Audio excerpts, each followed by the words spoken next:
अस्सलाम वालेकुम बाबा जी। वालेकुम की नाम है ਤੁਹਾਡਾ? अब्दुल अजीज। अच्छा बाबा जी ਤੁਸੀਂ ਇਹ ਕੀ ਵੇਚ ਰਹੇ ਹੋ?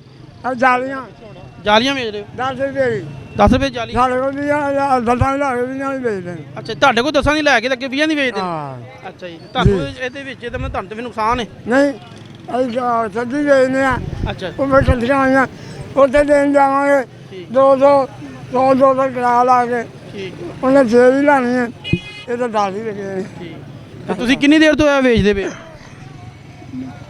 मैं सब्जी का काम करना चाहिए ਕੰਮ आज ही रात तो ਸਹੀ ਗਰੋਸੀ ਲੱਭਦੀ ਨਾ?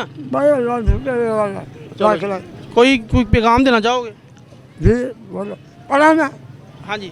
अल्लाह किया करो अल्लाह किया करो दिल विच कामना किया करो दिल विच कामना किया करो अल्लाह किया करो अल्लाह दुख ना किसी को दिया करो अल्लाह किया करो दुख ना किसी को दिया करो अल्लाह किया करो दिल विच कामना किया करो दिल विच कामना किया करो अल्लाह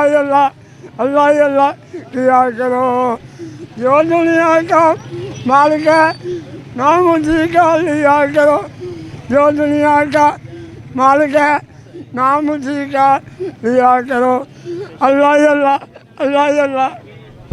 बहुत माशाल्लाह जी, बहुत अच्छा बाबा जी ने पैगाम दिया है कि देखिए बस अल्लाह ही अल्लाह किया करें और दुख ना किसी को दिया करें और अल्लाह पाक का ही नाम लिया करें। माशाल्लाह जी साहब। हाँ जी।